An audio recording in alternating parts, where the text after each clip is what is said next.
Hola amigos, bienvenidos a nuestro segundo episodio de esta nueva temporada. La verdad es que no sé qué número de temporada es porque hoy me había dado cuenta que llevamos, según nuestros productores, la temporada número 12. ¿Sí? Llevamos bastantes episodios y bastantes libros leídos y de verdad estoy muy contento. Estoy muy contento porque este es un libro que de qué ratos queríamos tocar en el podcast. Lo dije en el primer episodio, lo quiero reforzar. Y el libro se llama Jesús es la pregunta. La verdad es de que es un poco confuso al principio cuando lo lean, porque normalmente encontraremos títulos como Jesús es la respuesta. Entonces, pues hoy tengo el gusto de estar con dos queridas amigas, con Wenfi. Hola Wenfi, ¿cómo estás? Hola, bien aquí, queriendo aprender de este libro. También con la querida Pati. Pati, ¿cómo estás? Bien, Julito, muchas gracias. Estoy bien emocionada. Muy bien, ok. Voy a hacerles una pregunta que necesito que me respondan al final del episodio. Porque si se los hago en seco, se va a quedar. El capítulo hace una pregunta, porque al final se trata de preguntas. Se dice, ¿quién es Jesús para ti? ¿Sí? Entonces vamos a cerrar con nuestra conclusión personal de quién es Jesús para cada uno de nosotros. ¿Okay? Vamos con el capítulo 2. ¿Sí? Solo quiero hacer como un refresco para que podamos platicar sobre eso. El libro plantea en su tesis principal que Jesús es la pregunta, ¿sí? Esto lo hace porque lo que quiere definitivamente el autor es que nosotros empecemos a hacernos preguntas que muchas veces no nos hacemos y ya por default, ¿sí? O ya por naturaleza ya compramos la idea de la respuesta sin haberlo hecho antes, ¿sí? Por ejemplo, todos estamos de acuerdo que dice que Jesús es la respuesta y lo hemos dicho. Jesús es la respuesta a nuestra vida.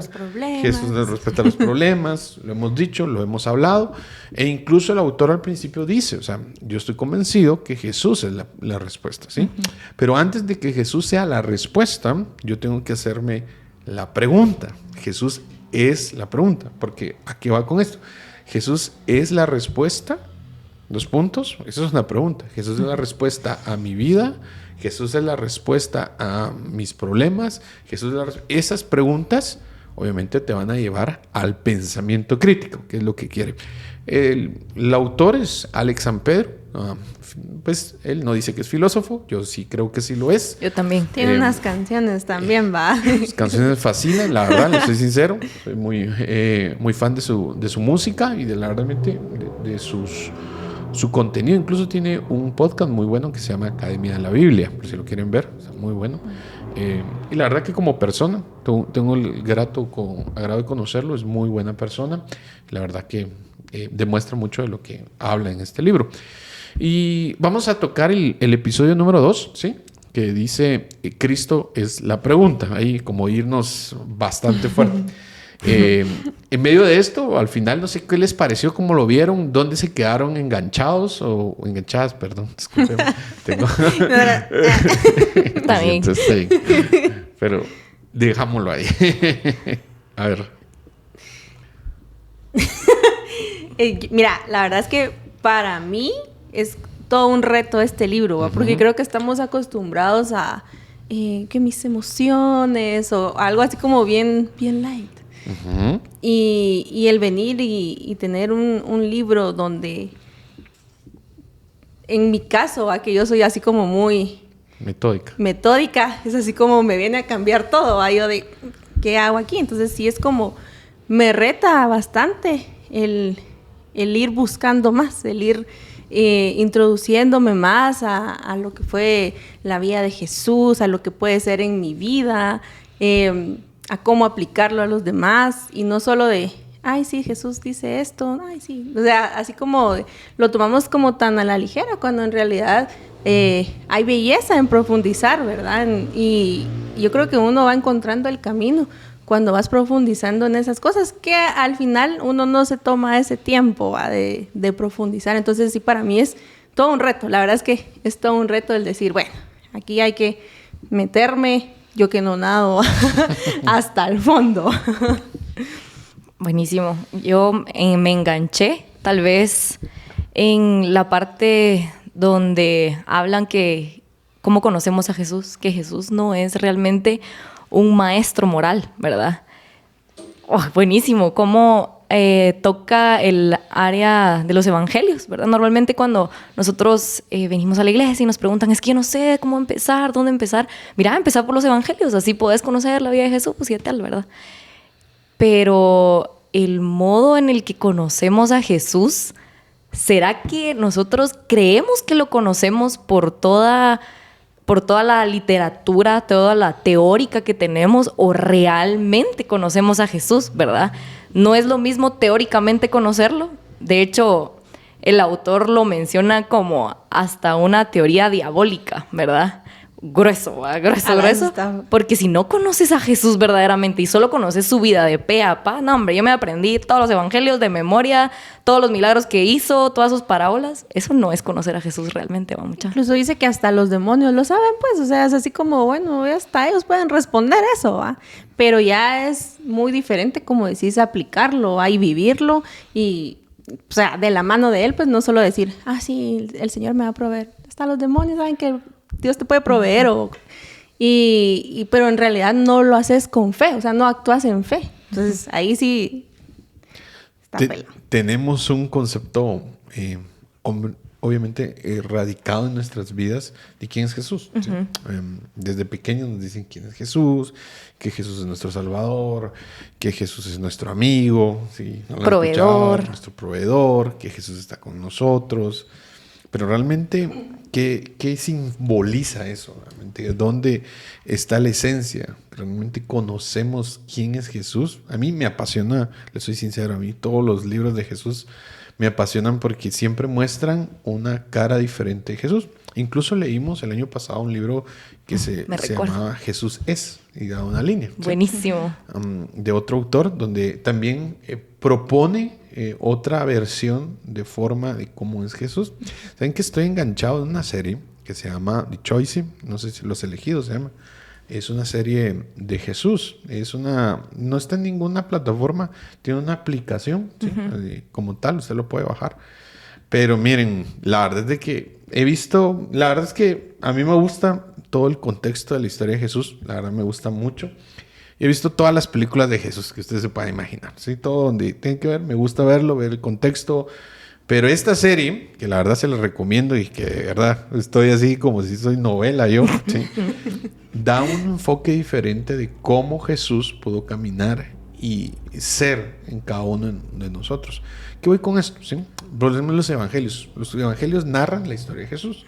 Entonces, de diferente forma, ¿sí? De diferente forma, porque el autor lo que quiere dar básicamente es un mensaje desde su perspectiva. Entonces empieza hablando, por ejemplo, Mateo, ¿verdad? Que dice Jesús como sentado, como el que enseña, ¿sí? Mateo habla a Jesús como el que enseña, como el que da clase, cátedra, el que da, incluso en el Evangelio de Mateo vemos las parábolas, vemos las enseñanzas. Entonces vemos a un Jesús que está enseñando constantemente, como un maestro, ¿verdad? Incluso habla sobre que está enfrente de muchos, habla sobre eso, ¿verdad? Y es peculiar verlo porque ahí vemos unas cosas muy importantes, pero también vemos a Marcos, por ejemplo, que le dice, pues el libro lo pone como el Jesús acelerado, que es el que va, ¿verdad? Que está como, vamos, entremos, arriba para abajo, sigamos, no nos cansemos, vamos para adelante. Entonces, y así va planteando varios escenarios, porque al final nuestra percepción siempre va a ser diferente de una persona, ¿sí? Indiferentemente, nosotros tenemos una percepción diferente. Yo tengo una percepción diferente de la que tú tienes de Pati, por ejemplo. Tú le tienes una forma, yo de otra forma. ¿Por qué? Porque nuestra relación es diferente. Tiene muchas cosas que podemos hablar con respecto a las relaciones. Entonces, ¿a qué voy con esto? ¿Sí? Lo que quiero llegar a este punto. Indiferentemente que veamos en los evangelios, vamos siempre a ver un punto diferente de quién es Jesús.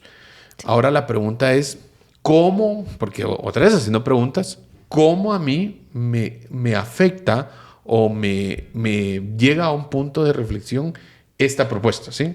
Por ejemplo, ¿cómo lo veo yo como el Jesús acelerado? ¿Cómo lo veo yo como el Jesús que enseña? ¿O como el Jesús que está enseñando? ¿O como el Jesús sentado, como lo dice el autor? ¿O cómo lo veo como el Jesús de viaje, ¿verdad? Que va viajando, que está aquí, que está allá, que lo dice el apóstol Lucas. Bueno, Lucas, ¿verdad? Ya dije apóstol. Ya cometí mi primer error. Ustedes lean. A ver si pregunta. No, pero en general, pero es algo que me gusta plantear. Sabes que a mí me gustaba mucho y me enganchaba.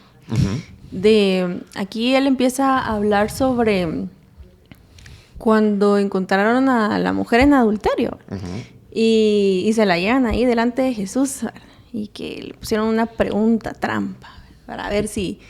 Porque cualquiera de las dos cosas que Jesús dijera, si ya fuera sí está mal o no está mal, era caer en la trampa, iba a estar mal. Y dice que Jesús se detuvo y empezó a escribir y todo. Nadie sabe qué fue lo que escribió, pero sí, se detuvo. Y la verdad que eso me quedó resonando mucho en mi cabeza, porque ahí no era el Jesús acelerado, ¿verdad? Ahí era el de, bueno, no sé qué estuvo pasando por la cabeza de Jesús en ese momento, pero el que te diga se detuvo y decir, bueno, que Dios le diera la sabiduría de saber responder esa pregunta, de que cualquiera de los dos lados iba a caer en una trampa. Y de decir, bueno, ver como a un Jesús que se detuvo a pedir sabiduría del Señor para saber responder, me hace así como, puchis, a veces uno anda de...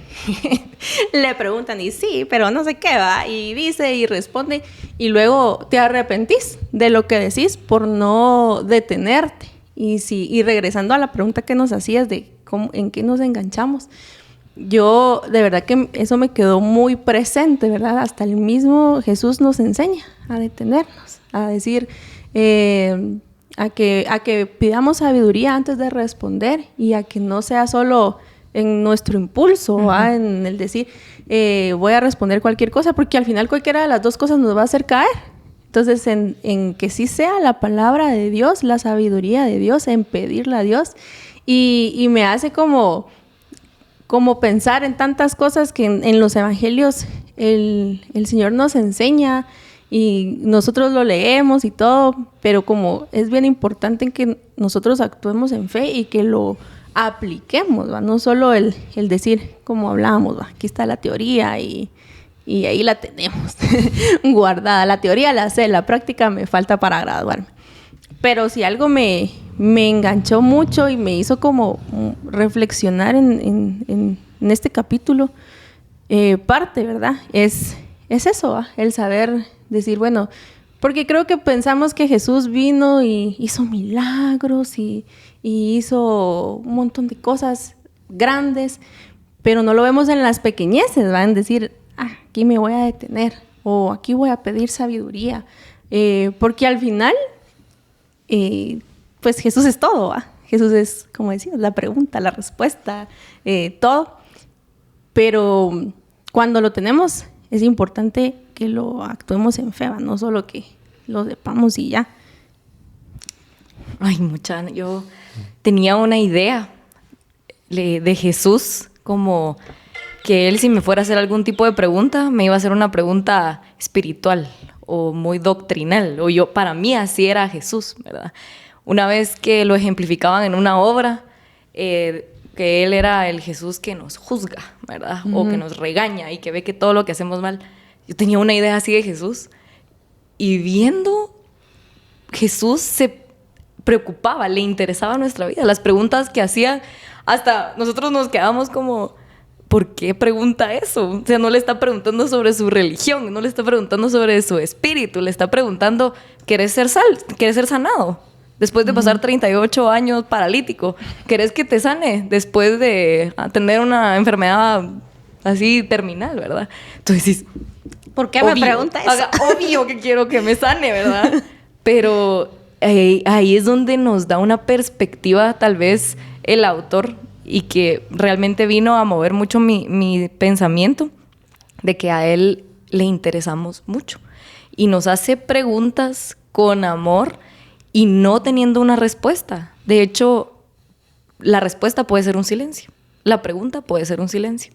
Entonces, me viene a mover mucho porque yo soy de esas que, bueno, me vas a hablar de doctrina aquí, me voy a subir en la mesa y saco las garras. O sea, de verdad, le estaba contando a Benfi que hasta me he puesto a llorar porque de lo furiosa que me siento a veces de que quiero. Y Jesús vino y a cambiar todo ese paradigma, de verdad, en este momento, de que no importa que, dicen en el libro, si sos calvinista, si sos arminiano, si sos de libre albedrío, si sos de la soberanía divina, lo que sea. No hay una respuesta para eso, ¿verdad? La respuesta es Jesús. Y dice el autor, Dios no espera una respuesta correcta, un discurso correcto, sino una respuesta verdadera de parte de cada uno de nosotros, de nuestro corazón. Y me gusta esa parte de que tomarnos un tiempo para saber cómo responder, porque, y a esto voy a esta línea, es importante saber decir no sé, ¿sí? Porque a veces queremos tener la respuesta a todo, ¿sí? Y es algo que plantea porque al final cuando te preguntan algo, uno quiere como dar una respuesta, ¿verdad? Así como, sí, pero es muy bueno que decir nosotros, no sé, ¿sí? Simplemente no sé, no tengo una respuesta para eso, no tengo algo concreto cómo decirlo, sino simplemente no lo sé y confío en que Dios algún día me lo mostrará, o si no, pues al final sigo teniendo la fe en Él. Y les digo esto porque estábamos teniendo una discusión, pues al final a mí me gusta mucho las discusiones teológicas. Estamos teniendo parte de un tema de Apocalipsis. Y yo les decía a las personas que estaban conmigo, les digo, miren, la verdad es que no tengo una postura para esto, ¿sí? Entiendo cada una de las corrientes teológicas que están propuestas, pero definitivamente no tengo yo una respuesta a esto. No sé, la verdad, ni cuál es la verdadera, y si existe una verdadera. Simplemente sé que hay posturas que hacen sentido, que tienen fundamento bíblico, pero no sé realmente hoy. Y le digo yo porque al final en la vida tenemos que aprender también en nuestra vida a decir no sé, ¿sí? Y a veces creemos que el decir no sé es como sinónimo de pecado en la vida cristiana o ser tontos en la vida normal, ¿verdad? O como dejados. ¿Sí? Cuando alguien le pregunta, mira, ¿puedes hacer esto? Mira, es que si te vas allá, yo he visto esto o llegate a esto. Muy pocas personas dicen, no sé. ¿Sí? No se dan cuenta. E incluso para nosotros es chocante que alguien nos diga, mira, no sé, ¿sí? Porque decimos, ¿y qué? O sea, por lo menos hubiera dicho dónde ir. No, está bien decir no sé.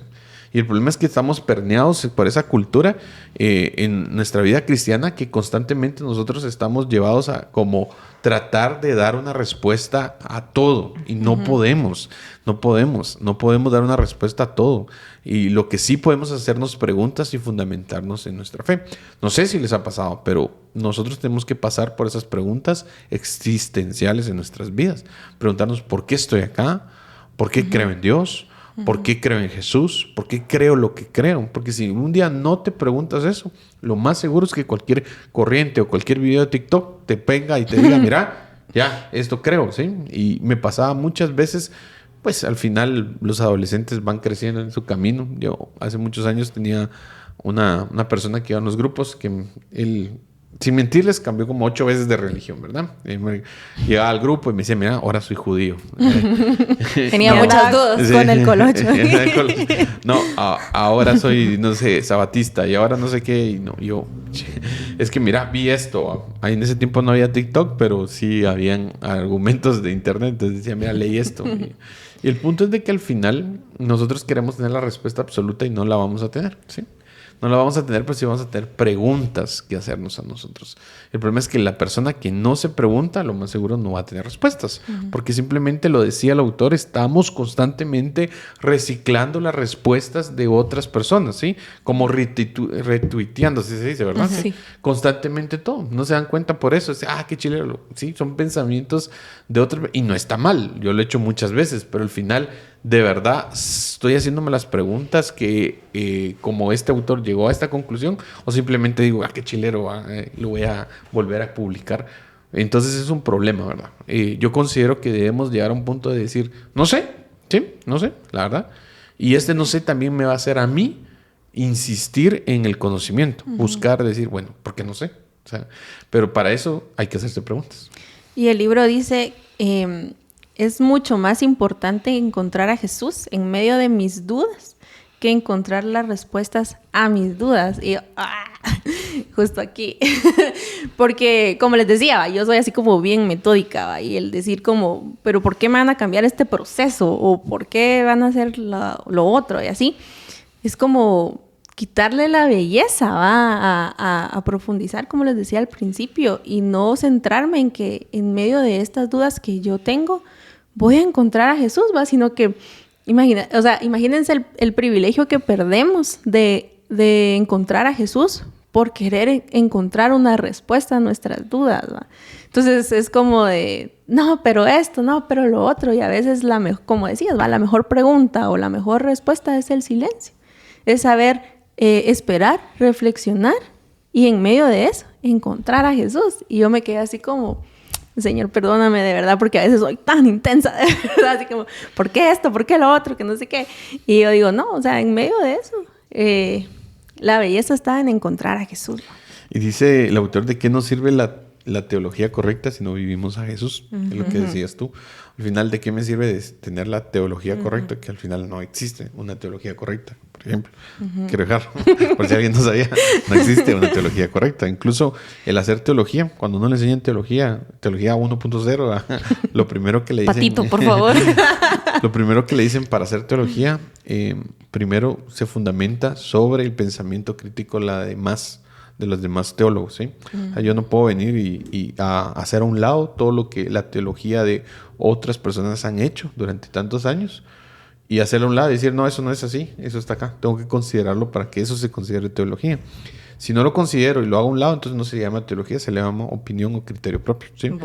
Entonces, para hacer teología no es tan fácil. Hay que tomar toda la línea de pensamientos que otros han construido y sobre eso seguir construyendo para arriba. Pero al final no existe una como teología correcta, se le puede decir, porque hay muchos matices y ahí nos podemos ir a otro tema. Y al final, si lo supiéramos todo, la fe ¿dónde entraría? ¿Verdad? Creo que nos lo ejemplifica muy bien este ciego que dijo, yo no sé si este hombre era pecador, yo solo sé que yo no veía y ahora veo, ¿verdad? No sabía nada de nada. Lo que sabía es que había llegado el hombre, hijo de Dios, que había hecho un milagro en su vida, ¿verdad? Y me gusta mucho el evangelio de Lucas. Aquí, en secreto, Dani le quería poner a su hijo Lucas, pero se lo robaron. Mira, ¿ves? Algún pastor por ahí se lo robó. Porque el evangelio de Lucas lo pinta, él era un médico, ¿verdad? Y realmente no vivió a la par de Jesús, sino que él hizo como una investigación, como acopló todo y lo puso, ¿verdad? Me encanta, me gusta mucho como la forma en la que él lo describe, porque como que fue recopilando Pablo, que estuvo ahí cerca de él, y fue recopilando y juntando, y al final él era un incircunciso. Y como que todo el evangelio lo tira de que Jesús estuvo con todos, no importa si sos pelón, bajito, flaquito, gordito, si sabes, si no sabes, al final él estuvo con todos. Y empezando con lo que les dije hace un ratito, de que la fe no nos serviría si supiéramos todo, ¿verdad?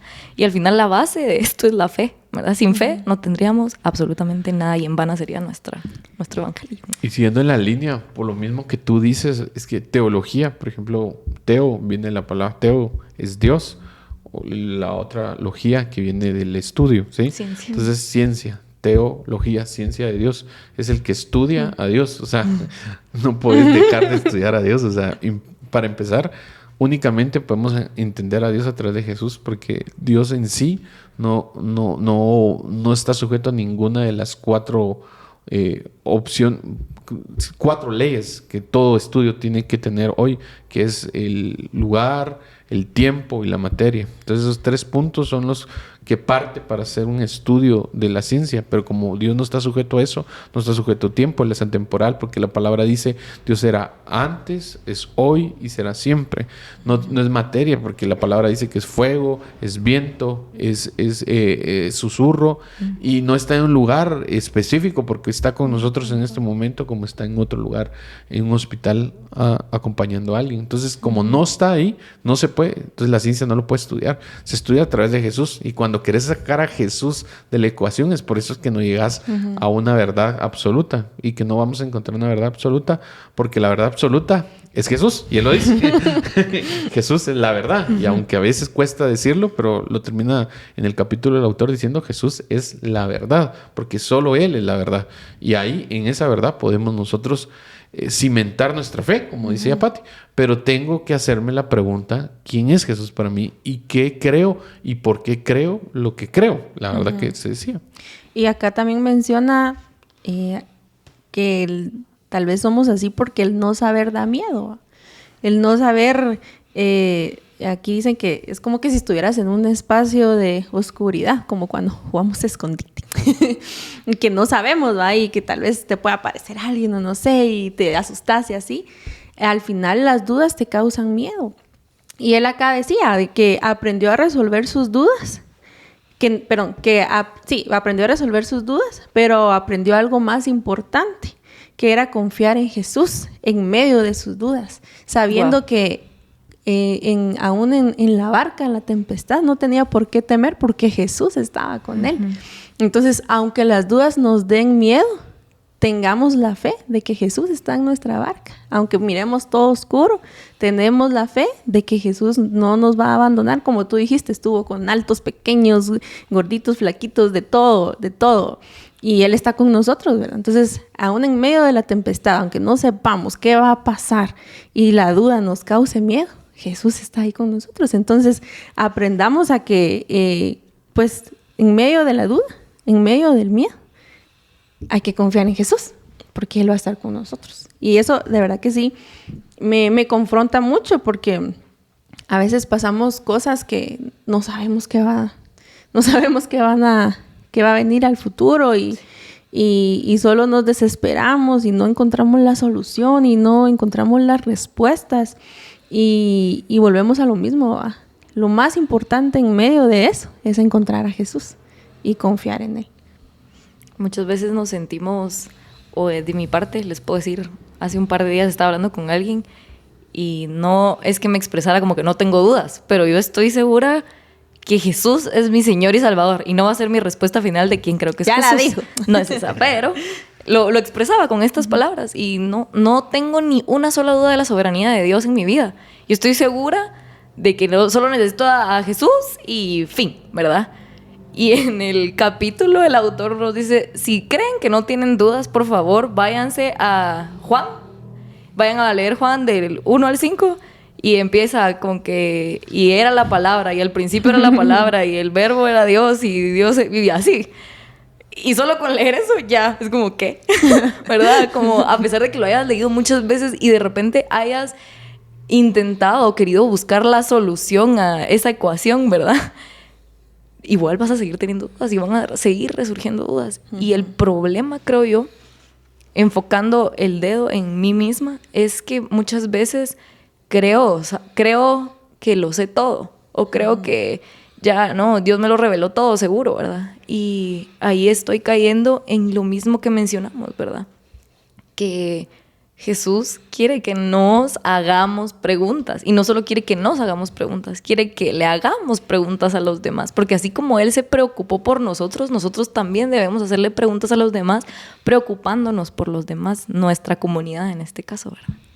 Y había una frase que me publicó que me gustó mucho, dice: es mucho más importante encontrar a Jesús en medio de mis dudas que encontrar las respuestas a mis dudas.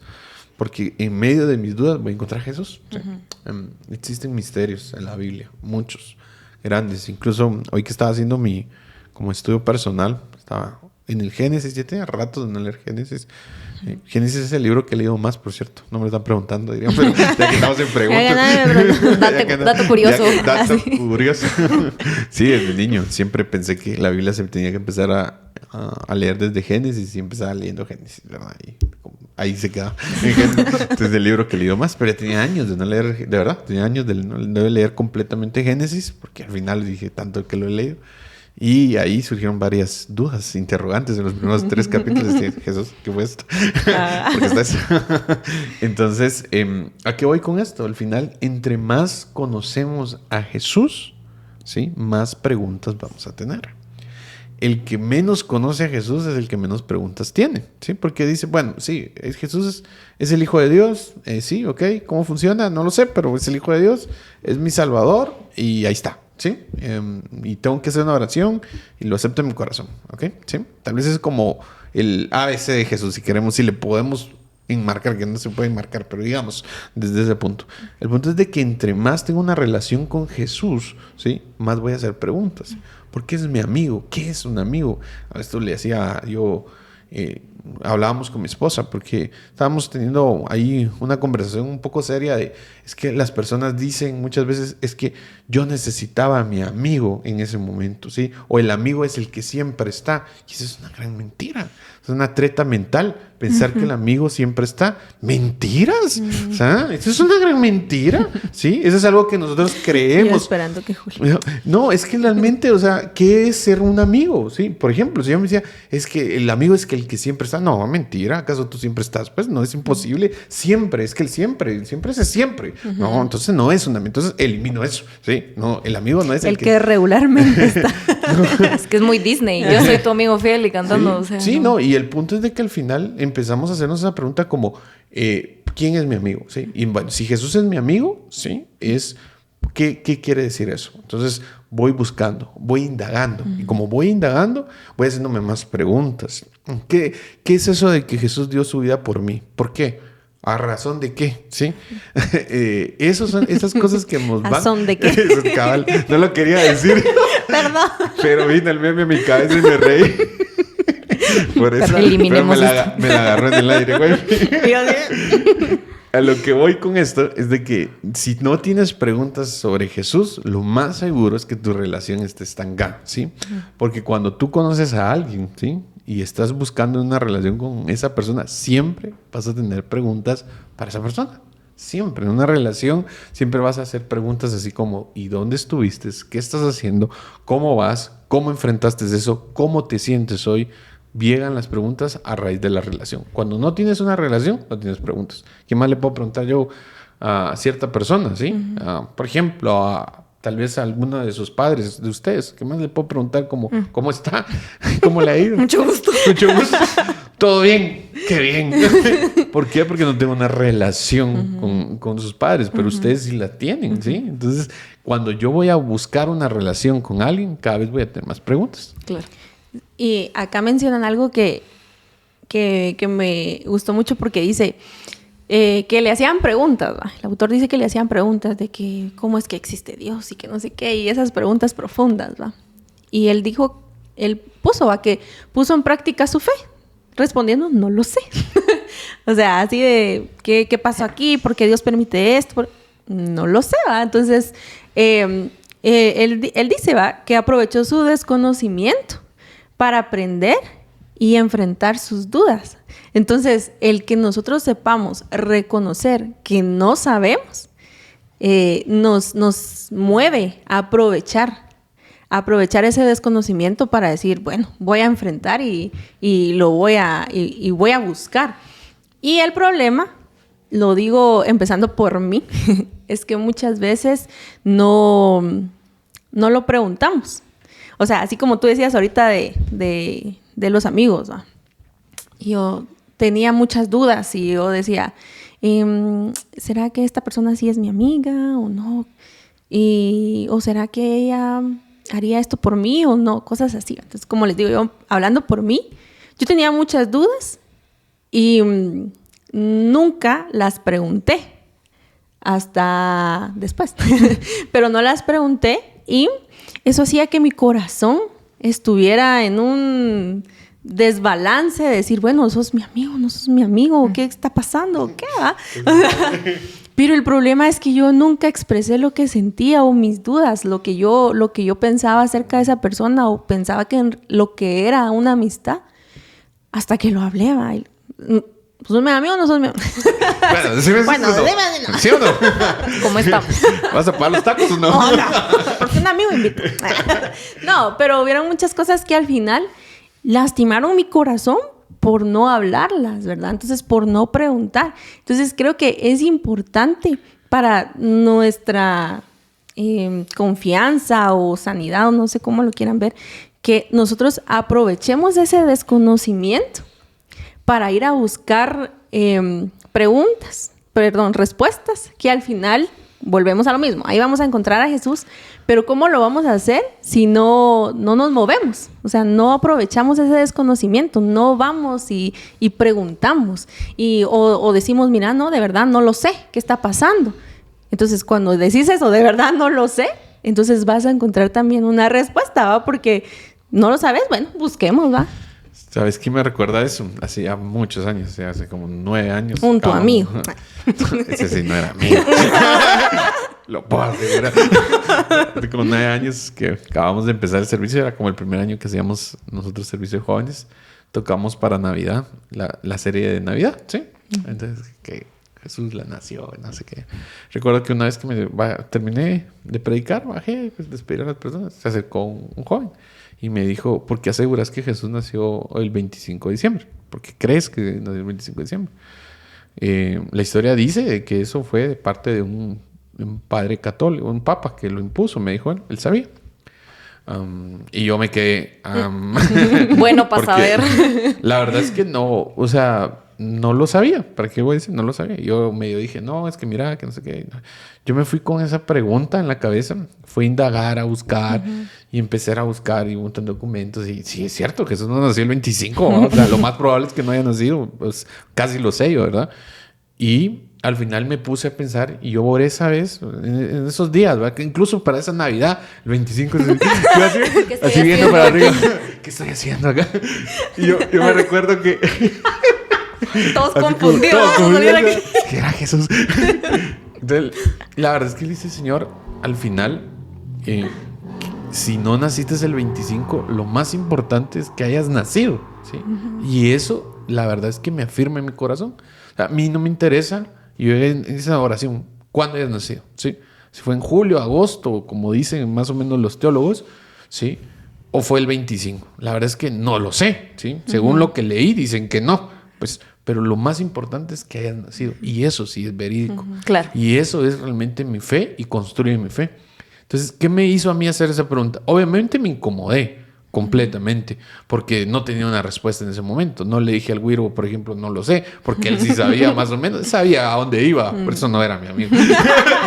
Pero el final me hizo a mí no solo preguntarme, investigar, sino a razón de eso me hice la pregunta al Señor. Le dije, Señor, ¿qué simboliza a mí? ¿Qué implicación tiene que el 25 de diciembre no haya nacido Jesús en mi vida? ¿Qué implicación tiene? Por ejemplo, ¿sí? La verdad es que lo más importante no es que haya nacido el 25. Lo más importante es que vino a este mundo y dio su vida por mí. No importa cuándo, pero lo hizo. Y a esa conclusión llegué yo. ¿A qué voy con eso? Es que al final, si nosotros no nos hacemos las preguntas y solamente decimos, no, 25, yo sí estaba, el 25 nació Jesús, celebremos a Jesús, pues, o sea, qué bonito, sí, Jesús y todo bonito, pero al final, cuando te das cuenta y pasan esas cosas en tu vida, a veces se te brotan pensamientos y pasan pensamientos así como, que estoy creyendo, ¿verdad? Pero si no te haces las preguntas, al final cualquier corriente de pensamiento te va a botar todo lo que creíste de otras personas. Sí. Queremos etiquetarlo todo, decía el autor. Al final, queremos saber que si realmente Jesús nació, Jesús vivió, Jesús fue crucificado, Jesús resucitó, que por cierto hay evidencia de que así fue, de que nació, murió, resucitó, pero al final le quitamos lo bonito a las paradojas. Las paradojas, como dijo Michelle, no me recuerdo en qué episodio, que se puso en el diccionario a buscar, porque hay palabras extrañas en el libro, me puse a buscar qué significaba paradoja. Y al final una paradoja es un acto o un hecho que va en contra de la lógica. Y muchas veces si algo, nosotros no podemos etiquetarlo con nombre, apellido, fecha, autor, publicación. Creo que en algunos momentos lo he mencionado, pero me gusta mucho la investigación y la ciencia, y lo último que sale, 2023, febrero, es lo que yo leo, ¿verdad? Pero esto es totalmente diferente, ¿verdad? No tenemos que buscar etiquetarlo, no tenemos que buscar una respuesta para todo con fecha, nombre, apellido. El otro día me puse a buscar en YouTube, me puse a buscar dónde está la muestra del Arca de Noé, porque salieron videos, ¿verdad? Me gusta buscar esos videos, muchachos, perdón, de verdad. y que encontraron las muescas de donde atrancó el arca de Noé después de tanto tiempo y que unos decían que sí, otros decían que no, que habían muestras de madera, que no habían muestras de madera, que justo cabían una pareja de cada especie y todo. Unas cosas que, mira, y en YouTube, o sea, fuente Wikipedia, ¿va? Cero ahí. Pero me doy risa yo mismo, ¿verdad? Y nosotros como humanidad, qué chistoso que siempre queremos comprobar todo, ¿va? O sea, queremos comprobar hasta el vuelto que nos dieron ahí en la esquina. Es como, miren, no me está robando, no le estoy robando, todo bien, dijo mi abuelita. Entonces no pasa nada, pero queremos traspolarlo a todo lo que vivimos. Y al final dejamos de vivir por fe, ¿verdad? Y a mí me causa gracia porque creo que haberlo sabido antes, haberlo visto desde antes, y creo que tal vez nos puede evitar muchas dudas hacia los demás, muchas dudas para nosotros mismos, y las únicas dudas que tenemos que tener es hacia Jesús. Fíjate que en la línea que estás hablando, pues yo me he hecho muchas preguntas en mi vida. Es que me recuerdo realmente esa parte, porque cuando empecé a estudiar teología, pues obviamente ahí te muestran muchas corrientes, pensamientos, teología, y hay una parte de la teología que dice que el diluvio fue parcial. ¿Sí? ¿Qué quiere decir? Que solo fue una parte donde estuvo Noé, ¿sí? Entonces hubo una inundación parcial, ¿verdad? Y que no fue total, ¿sí? Y que hay mucha evidencia científica que pudo ser parcial, ¿sí? Y no total.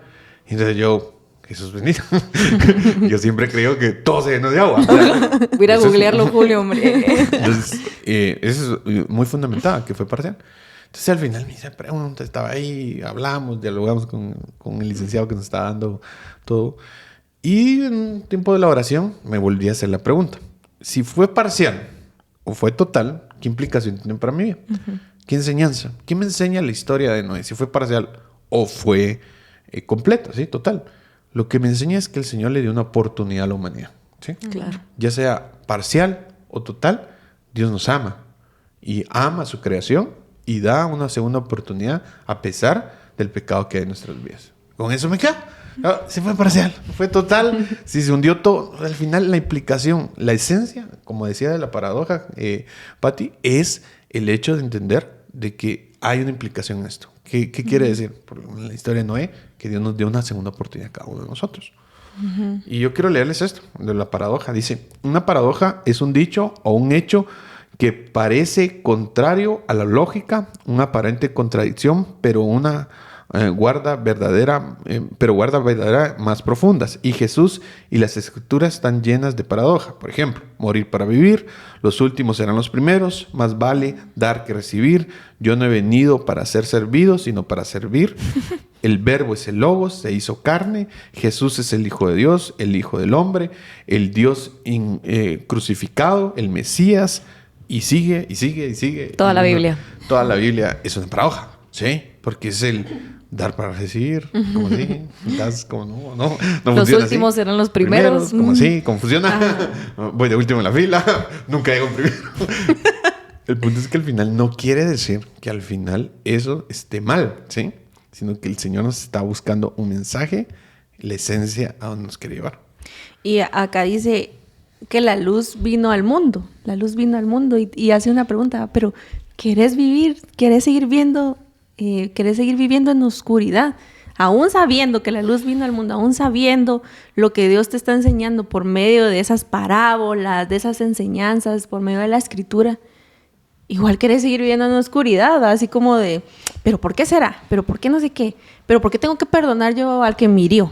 ¿Pero por qué tengo que ponerle la otra mejilla? ¿Por qué? O sea, pero estás teniendo ahí la luz del mundo. y uno quiere seguir viviendo en esa oscuridad. Entonces es como... De verdad, yo, ahorita que tú mencionabas todo eso de las preguntas que te hacías, yo digo, bueno, uno cae en los extremos, ¿va? Porque hay muchas personas que se hacen muchas preguntas y otras personas, yo, que no me hacía ninguna pregunta, ¿va? Era así. Era así. Todo correcto. Yo venía de una iglesia y lo que me decían, eso era. Y me cambié de iglesia y yo así, ¿y aquí por qué hacen esto? Entonces ahí ya me empezaron a surgir preguntas, ¿no?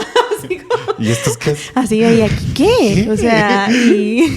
¿Qué te diré? Y aquí no danzan, dije. ¿Por qué? ¿Por qué? Jesús, ¿por qué? ¿Por qué, Jesús? Y creo que en medio de todas esas preguntas, a veces ignoramos que simplemente Jesús está ahí, a la par de nosotros. Entonces, es importante también que no nos hundamos en la preguntería. No sé si esa palabra existe, ¿va? Pero en estar preguntando y preguntando. Pero tampoco en caer en el otro extremo de que lo que me dicen, eso creo. Entonces, yo venía de una iglesia, eso creía. Ahora estoy en otra iglesia, me empiezo a cuestionar un poquito, pero digo, bueno, aquí me siento bien, aquí están bien. Ya les creo todo. Entonces, ya no es como de tener esas preguntas que te hacen crecer, que te hacen encontrar a Jesús, sino que simplemente estás. Y es como bien importante que no caigamos en esos extremos, ¿va? En el de pregunto un montón y no confío en el Señor, o no pregunto nada y la verdad es que solo estoy confiando en el hombre, pues no en el Señor. Yo creo que es importante que preguntes un montón, pero que respondas tus preguntas. Porque el problema es preguntar y no tener una respuesta. ¿Sí? No encontrar la respuesta. Uh-huh. Porque no se trata solo y pregunta, ¿y por qué? ¿Y por qué? ¿Por qué? O sea, busca puro bebé. La respuesta. Encuéntrala, ten paz con eso y sigue hacia la siguiente pregunta. Porque el problema es que si estás pregunta con pregunta, no vas a entender nada. Ajá. Busca la respuesta, siéntete cómodo con eso y sigue avanzando. Y quiero terminar hablando esto y haciéndole la pregunta que les hice al principio para escuchar su respuesta. Dice, la respuesta a quién es Jesús para ti definirá tu identidad eterna. Es por ello la pregunta más importante y por eso debemos de pensar muy bien en la respuesta. Porque ya respondí. ¿Quién es Jesús para ti? Buen fin. Yo pensé que íbamos así. No sé. Nena, aquí los últimos serán los primeros. Pues para mí Jesús es mi salvador, mi maestro, mi refugio, mi guía. Pati, ¿para qué? ¿Quién es Jesús para ti? Para mí, Jesús, después de este capítulo, Jesús es la piedra angular sobre el que construyo toda mi vida. Es quien dio todo por mí y por quien yo quiero dar todo.